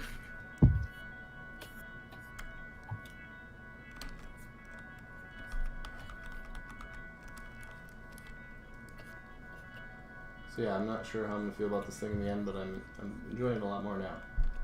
Well, I'm glad. I'm glad that you're enjoying it. I also pretty much agree with you on the trajectory of things. It gets a lot more solid as time goes on.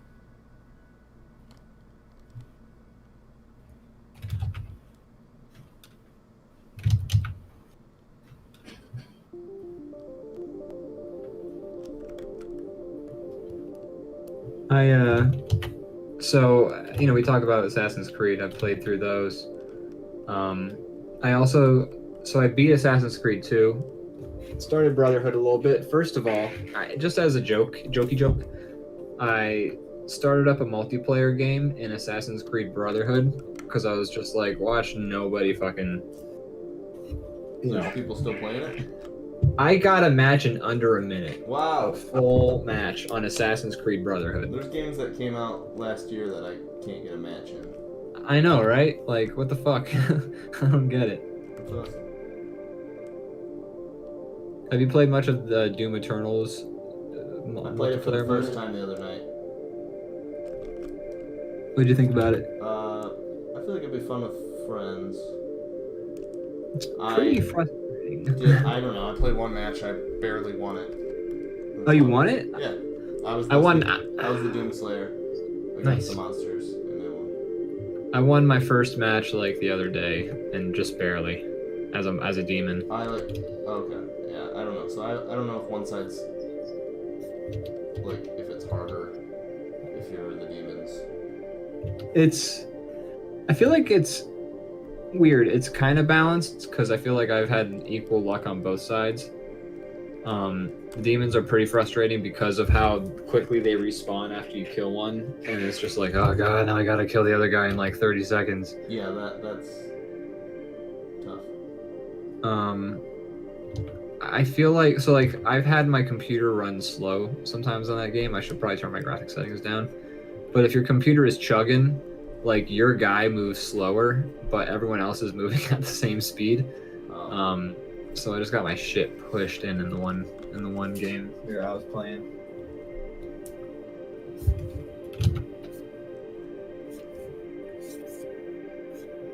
But I've also started up this game last night called Zombie. Zombie spelled Z-O-M-B-I. I've seen that. I've seen it in the stores, but I know nothing about it. Yeah, I was curious about it. I assumed it was an open world zombie game, and I'm not too far off. I'm mostly right. I mean, it's not. I wouldn't say it's open world. I would say it's got zones that you can freely explore. It's got like a survival horror aspect to it that feels a bit more survival horror than a lot of other games. Maybe like it doesn't come across as an action game. It very much comes across as you're killing these zombies to survive, not for funsies.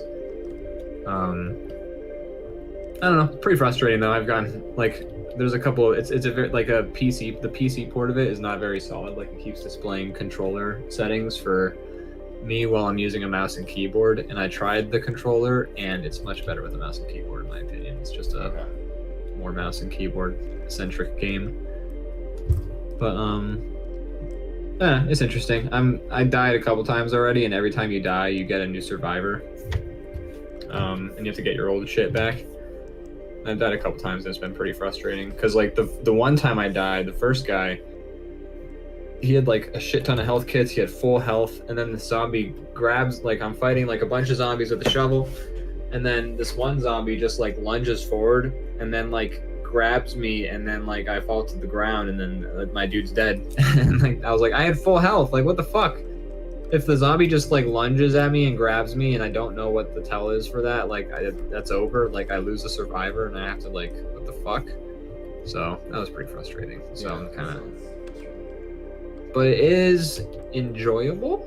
Okay. But I'm not sure how long that's gonna last, because right now. When there's a lot of good games, it's hard to give mediocre games much of a pass. Yeah, and this game is definitely it doesn't look like they had too much budget. It's definitely not the most polished experience out there. But I'm interested in seeing what they're selling. So I'm gonna play through some of it at least before I get frustrated and bored.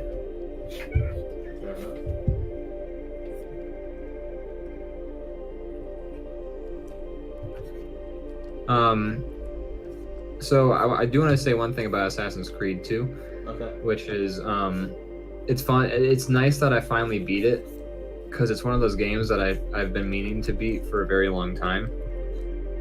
Because when I was a freshman in college, a friend of mine who I'm actually hoping to get them on the show at some point as a guest,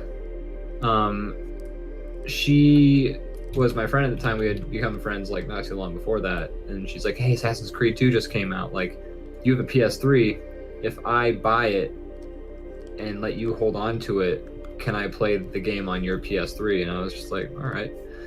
So yeah, but the thing is, I was already caught up in several other games at the time when she got it. So she beat it while I was taking a nap. But then I never got around to playing the game, and then my PS3 stopped working, and then she took the game with her when she moved elsewhere. so I never played it, and then finally, like after over almost 10 years, maybe closer to 8. You finally played it. Finally played it. Yeah, over 10 years. Finally got around to knowing what the hell that game is about, and how'd you feel about it? You liked it? I liked it a lot, actually. I had a very good time, and it was good to know that. So, like, when I told you that she beat it when I was taking a nap. Yeah. I remember waking up from that nap and then being like, the sun's gonna explode. And I was just like, the sun's a bad guy, and I was right. The sun is a bad guy. That's when I found out. I don't recall. It's been a long time, and there's so many of them that I don't remember the plots of really any of them, except for some basic details. The sun is the bad guy. Oh, okay. Or a bad guy, at least. Well, there you go. Yep.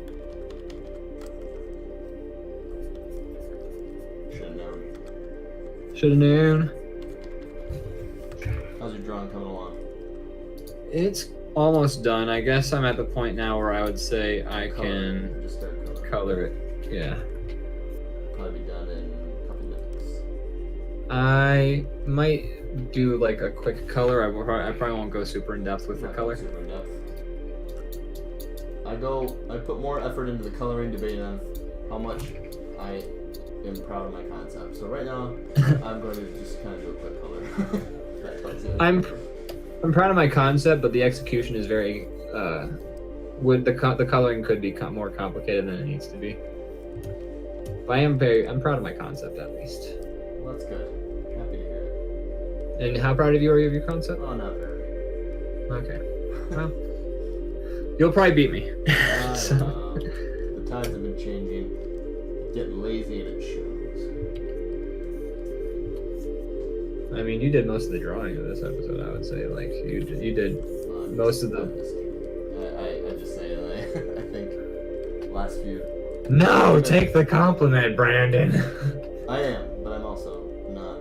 I'm saying that was self-deprecation. I don't actually feel badly. Oh, okay. Well, I never feel badly, so it's all good. I don't know what that even means. I only feel guilty. Feel like John Goodman. Oh, that's something I did this week. Is so like I did John Goodman. Wow. Fuck him right in the ass. That's, I feel like it's like the distance thing to Kevin Bacon. Like, I know you, and you did John Goodman. That's great. I did John Goodman, yeah, and we did not socially distant. We're not That's kind of hard too. But no, Well, I watched. You so it's fine. Yeah, exactly. It's cool. He knew where I'd been. I knew where he'd been. We signed a waiver. I've been in that one Discord channel with my buddies that you're in, but you don't post, Dan. You never post. But we have a movie club going in that. Oh, really? So like the one week we all watched. Like, that's the issue. Like I've never read it ever, so I don't. It takes a concerted effort to become a Discord guy. Discord to be like, I wonder what they've been talking about. I've never once done that, so that's why I don't post. I'm just not involved. I wouldn't be that guy either until recently. Like it's a recent form of my life. I'm not poo-pooing it. I don't hate it. Yeah, it's kind of nice. But so like we've been doing a movie club, and the first week, which was 2 weeks ago, we watched Fight Club as a group, and then we discussed afterwards, which was fun. And then this week, no one else joined in, but me and Cyrus watched Inside Llewyn Davis. Oh, I like that movie. I've only seen it once. I enjoyed it. Loved it. I had a great time. What a fantastic fucking movie. It's a good one. Good stuff. I should watch it again. I haven't seen it for the first time. The thing is, like, it just, like, so, like, I've said this before, and it feels weird to say it. Like, I say, if someone ever asked me, like, hey, who's your favorite director? I would say, oh, the Coen Brothers. I would say, because, I don't know, just every movie I watch by them is fucking solid, and, like, they wrote and directed it every time, and that's just so impressive. I also feel like their stuff is more interesting on a different level. It's like... Yes. Even, like... And this isn't like shitting on the movies. There's many movies that I love very much, but they're still just predictable. So yeah, you know, everybody works in a, and they even teach it. If you go to like film school, you're taught a specific like formula for making a story or any kind of writing. So like when I see certain directors that just totally do weird Issue. shit that I'm not expecting, and it always catches me off guard. Like it's an event to go to the theater. And you don't know what you're gonna get. And so the Coen Brothers, I feel like consistently deliver on that level too, where it's always a different experience. So like I was taught, like for this movie, what was so interesting is the point of the movie is that it's this folk songwriter who his writing partner is not in the writing duo anymore for reasons I won't go into, and it's the writers. Llewyn Davis is played by Oscar Isaac. All the songs are sang on the spot, like in the movie. Like they didn't lip sync or anything like that. So the take you're seeing is them singing the song. I didn't actually know that detail. That's awesome. Yeah, I found that out by accident because like the X-ray that pops up on Amazon Prime said that. But so in the movie, it's a movie about Oscar Isaac's character just basically being homeless, and like there's no plot. It's like a week in his life. Yeah. Yet for a movie about the structure of it is like it's a week in this guy's life, like they never ever repeat a scene. Aside from the thematic scenes that are meant to be repeated to reinforce a point or to maybe loop the story, which they do in this movie. But so the movie goes, he is there at the place, he meets up with this girlfriend of his, or she's not his girlfriend, they fight, but he meets his character, they go to a bar, they see a performance, and then like he goes on like this whole road trip, and like the road trip is like there's just like so many varied characters and experiences that happen in a movie that's just like this guy's homeless. That's the storyline essentially. I should watch and it. It's so good. I think my favorite thing about that movie is like you were talking about like movies not being predictable or something like that. Yeah. And this movie is a perfect example of it because it's a movie about a guy who's an amazing songwriter and like he's just not being successful. So like the obvious thing that you expect out of a movie like this normally is like find his break.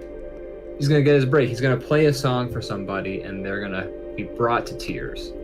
And like there's so many scenes in this movie where they set it up where you think he's gonna play a song for somebody and they're gonna be brought to tears. Like he's singing the song for the manager at the record company, and like they're in like this empty like diner that like they set these chairs up in, and he plays this amazing song, and like this guy who owns this record company is just staring dead ahead at him, and you think like he's gonna like turn and he's gonna have like a tear streaming down his cheek. You've seen those like I can't think what they're called, but like biopics so many times where it's just like they make it seem so simple, where it's just like, my God, are you ready to change music for the all time? I think that's actually like a joke they do in Walk Hard. But still, it's a very real thing. It's like in all those movies they all do it. Yeah, and like you just like there's always that cathartic moment where like the guy plays the song so well and the person's just like, it takes me back to when I used to eat ratatouille at my mama's house. And every time, like, there's 3 scenes in this movie where Oscar Isaac Llewyn Davis plays a song for somebody, and it's an amazing performance. It's a beautiful song. It's very somber. It's got a lot of emotion. And like the record producer, he just goes, "I don't see any money in this." Like immediately afterwards, like he plays a song for his dad that he's like, "Dad, this is a song you used to remember." After his dad's like not even speaking anymore, it seems like he's got like a lot of like cognitive decline going on. Yeah. And he plays a song for his dad, and his dad looks out the window, and you see Oscar Isaac go, "Oh wow!" And then they cut to the next scene, and he's just like, "Well, Dad shit his pants," and like. There's so many times they know you're waiting for it. They know that you're waiting for the scene where the character brought to tears by the music, and they're specifically setting up these scenes just so that you don't get them. And I love that in this movie. Yeah, and then this is like a minor detail, but I did like that. Like the final scene is him like hearing Bob Dylan. He's like a very similar musician, kind of in tone, and he's just like, I don't like it. He's like not impressed. He's been so dismissive of so many people the whole movie. Oh yeah, like, that's a big part of why he's not successful. Is he's just like, so overconfident. Yeah, he's a dick. He knows he's talented, so he feels like he's owed success. Exactly. Justin Timberlake. Oh, I was so mad at the Justin Timberlake scene where they're just like, you won't get royalties, and I was just like, no, dude, take the royalties. I know it's gonna be like Yeah, a I little forgot he was in money. it too. That's right. Oh yeah, and Adam Driver, which Adam Driver also has one of my in the scene, but it's the scene where Adam Driver invites Oscar Isaac back to his apartment, and he's just like, hey, here's my place. You can sleep on the couch. And then like Oscar Isaac just got a box full of his records that didn't sell. And then he's about to stash his records underneath like this like cushion, and then like this like drapery or whatever. And then he like checks, and like the dude's got his own box of like unbought records. Oh yeah. Just so many like and like it's such a like there's so many subtle moments in that movie that they don't ever explain. They're never just like, hey, but like John Goodman passes out in the bathroom and he's like drooling on the ground of the bathroom floor, and it's like horrifying. And then like the dude comes in, he's just like, you'll be fine. And like they don't even like, it's the person I was watching it with, they didn't even notice the hose that was tied around John Goodman's arm in that scene. Oh, so it's like they'll just like set up all these like moments to happen, and they're totally cool with you completely missing the point, because like they've done just enough work where you still understand like everything that's happening, and whether or not you manage to connect all the pieces, you know, that's fine. It's whatever. The point is the movie keeps moving. And for a movie that, for no reason at all, like for every reason, this movie should not have a fast pace to it. This movie does not feel like it's slow at any point. Right. It's just got a lot of good things to say about this movie. What can I say? It's a good flim flam. That's my rating system right there. On a scale of 1 to 10, it's a pretty good flim flam. And then we cue the musical sting, which goes boo boo boo boo boo boo. How you doing? It's on your drawing. I am just about done, actually. Me too. Have you seen any flim flams? Trying The last spoke? to think of the last thing we watched was. Because I know we talked about the Fast and the Furious We franchise. watched and those. Something else we watched recently. I'm sure I'll remember what it was. Did you text me about it? I don't think so. That makes it extra hard because then I can't tell you. Right, what it yeah, I is. can see how that would make it more difficult.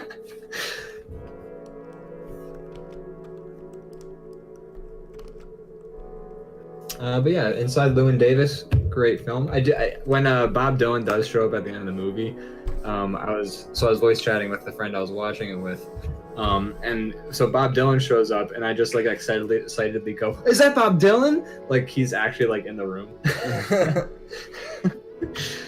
It's just kind of funny. That's funny. I felt a little embarrassed, even though the other person wasn't at all thrown off by it. I was like one of those moments where I was just like, I thought Bob Dylan was actually in the room. Or I acted like it at least. All right, I'm all done, by the way. I'm all done too. Make yours visible. Alright, you win. Drop that purse. Is that about the size of the coins? A little bit over. That's about that's the thing is that's why I say to people at work, like I've sometimes tried to get rid of that coin by just giving it to some random person. And they're like, hey, can I get some dollar coins? I'm like, I can get you a roll of dollar coins, or I can get this big ass fucking Eisenhower. And I just tell them like, it's so big you can throw it at somebody and kill them with it. That's what that guy's multiple doing. uses. I love it. Great. I'm gonna save that. That guy should make a gun that shoots those coins out, and he should call it the Eisenhower. Wow. Now missed opportunities. All right. All right. Why well, is it? That's another episode, I would say. I do. I think I would say. I just noticed you titled your drawing Roosevelt. Yeah. Like, okay. It's him. It's extra unlikely because I mean, I was under the understanding that he's been dead for years. Oh yeah, that's very true. Yeah, I'm pretty sure never he died. expect him to show up and save, kind of help solve like a misdemeanor crime using coins with his own face on them. Yeah. It's I not would his expect face. him to use like a big stick or something, honestly. It's a different person's face. Yeah, he would speak softly. Is Roosevelt throwing Then Eisenhower's? he busts him with his Hi, my name is Roosevelt Eisenhower here. Oh wait, you didn't you was I thought you had said it was Roosevelt coins the whole time. No, it's Eisenhower's. I'm gonna go back. I mean, I assume you said it right because you're the one who knows. I hope so. I mean, the thing is, it's equally as plausible that Well, Roosevelt is throwing Eisenhower's. Okay, the joke doesn't make laugh track either way. So what does it matter? Wait, we gotta fix this up before we take the screenshot. One sec.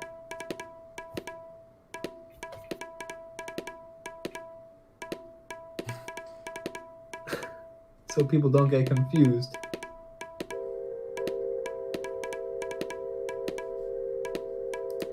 I'm running out of space. Okay. It doesn't even look like the word I wrote, but whatever, it's fine. Well, you know, there you have it. Roosevelt throwing Eisenhower's, Brandon. It sounds like if there was a wrestler called Roosevelt, and he had a signature move called the Eisenhower. That is true, yeah. Well, there's an And you would episode, okay? Yeah, everybody. Guess what? We said It's we were hard gonna making do a short entertainment one. during a pandemic, but we're doing our best. It's hard to make entertainment during a pandemic. It's also really hard to speak fluently and consistently and like sensically while drawing a picture. It's true. I've been It's finding true. out. It's true. But there you have it. There you go. Ding dang done, everybody. It's time to play Hey. us off. Yeah, thank you, Kylie, for proving something that had been plaguing my mind for years and years. Well, Thank turns out Okay, it got thank you. crazy. This isn't one of those Bernstein Bears situations. Oh my God, Mandela effect Yeah, this was is real. over. It exists. Thank you, Captain Shiva, for joining the chat tonight and Yeah. giving us this lovely topic. I think it's a great one, actually. Yeah, that was a really good one. Yeah, thank you. I appreciate that. Do you like my little skeleton? Yes. All right. All That's the right, end of the show. everybody. Bye.